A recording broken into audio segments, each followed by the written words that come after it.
Molly, and welcome into First Take. Thank you so much for being with us. Larry Fitzgerald will be with us later on. Lots to get into with him. Here with Skip Bayless. I'm Molly Karam. Stephen A. joins us from New York City. Hi, guys. Good morning. Good morning. How y'all doing? How are you? I'm doing all right. Slight little headache, but I'm all right. I'm ready to roll. Well, I hope I don't make it worse. Oh, we know that's all going to happen. You always make it worse. I know. All right, let's get into it. Steph Curry scored 31 points, including 13 in the fourth, as the Warriors overcame a 10-point fourth-quarter deficit to defeat the Clippers. Curry has 179 points this season. Only Michael Jordan has scored more in his team's first 5 games of a season over the last 30 seasons. Stephen A., what did this game tell you? Well, what it tells me is that there's an uphill climb for the Clippers to catch the Warriors. The Warriors are clearly the superior team right now. They just seem to have the Clippers' number. They've won 5 straight at the Oracle. More importantly, the Clippers have no answer for Steph Curry when it counts most. Outside of their ability to deny him the ball and limit his number of shots, they certainly don't limit his level of efficiency. He finished with 31 points. He hit 2 key three-pointers in the fourth quarter last night. Not only that, when they went small, it worked to their advantage because, once again, the Achilles heel for the Los Angeles Clippers is a guy I believe would be exponentially better and big time as a center if he could hit free throws in DeAndre Jordan. But because he can't hit free throws, you can't capitalize on whatever prowess he has offensively and defensively when he's on the court. If they go small, it neutralizes him. A couple of three-point shots, Skip, that Steph Curry hit was over DeAndre Jordan. It was DeAndre Jordan really not putting his hands up because he's in foreign territory, being near the three-point line, trying to defend when he's a 7-foot center. So that really inhibits his ability to be as effective as he's put out there to be. When Golden State goes small, what you have is a situation where you've got Draymond Green playing center, you've got Harrison Barnes at your power forward, you've got Andre Iguodala with Klay Thompson and Steph Curry out on the floor with one another. They're far more efficient offensively because the ball moves more, it moves faster, and they get more open shots, evidenced by Harrison Barnes going on a 10-point spurt in the fourth quarter to help bring the the Golden State Warriors back from a 10-point deficit.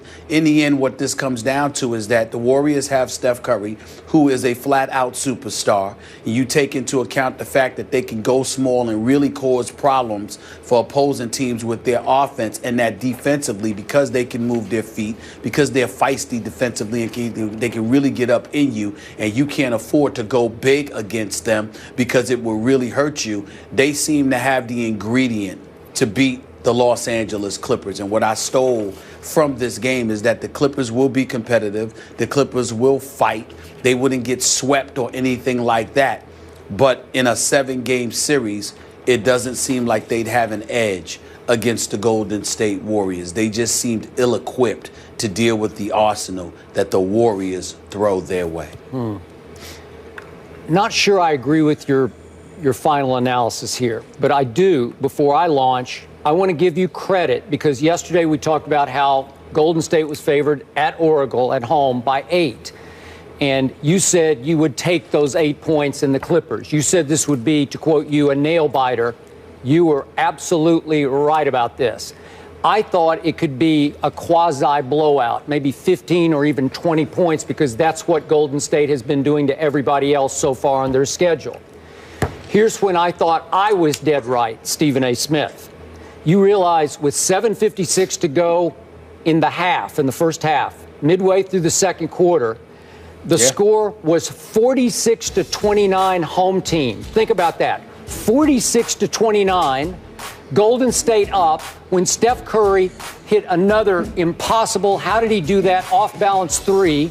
My guy from Vanderbilt, Festus Ezeli, actually got fouled on the screen on that play. So he's going to get a free throw on top of Steph's 3. They had to go to the review on that, and they decided that it was almost like simultaneous launch and foul.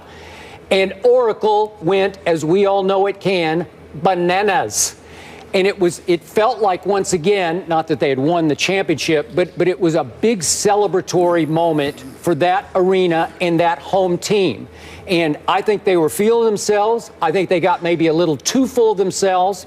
And I'm here to tell you, from that moment all the way into the fourth quarter, till the 5:32 mark of the fourth quarter, do you realize the Clippers that you said would make it close outscored Golden State 68-41? They went on a 68-41 run. Think about that. At Oracle, the Clippers did that. I was highly impressed with the Clippers. It gave me pause to think maybe the Clippers can compete down the line with a Golden State that just looked like an unbeatable juggernaut first 2-3 games. It also gave me some hope for my Spurs. You know, maybe there's some flaw here. There's some Achilles heel, because if you get outscored on your home floor 68-41, wow, it shows some vulnerability. So I went a little deeper into the numbers, and I said, how did that happen? Well, guess what? In that stretch, our man Steph went 1 for 9 in that 68-41 stretch. So the bottom line is, they go as he shoots, as he goes. And yet, Harrison Barnes, remember, the Clippers went up 10 mid-fourth quarter, went up 10 at Oracle, and Harrison Barnes was the first to stem the tide, because in a 2-minute stretch, he scored 10 quick points. Then down the stretch, down the last 5:32, Steph Curry made 4 out of 5 shots. He made 3 threes. Well, that's just too good. As you say, he's a superstar, and nobody could guard him. And the stats showed that when Chris Paul tried to guard him, that was a mismatch. He was eating up Chris Paul. When they mixed and matched on him through the 68-41 run, you know, Austin Rivers tried him. I'm sure everybody took some turns on him, but that seemed to bother him a little more. But my bottom line was, I think Golden State just took its foot too far off the gas. I think they thought, here we go with another 50-point Memphis kind of a blowout. And in the end, when it was time to snap back, to hit that switch again, Steph Curry really hit that switch. So he goes from a 1 out of 9 jag and then makes 4 out of his last 5 shots. Ball game. But you were right. The Clippers made it close. And I came away very impressed with the Clippers' fortitude, their guts, their character, their hang-in ability. Go ahead. Well, I'm impressed with the Clippers as well. I understand that the Clippers are legit. Please don't get me wrong, but we're talking about them going up against the reigning, defending NBA champions. And a guy with Steph Curry, first of all, this notion that he's 6 feet, 6'1", that's a lie.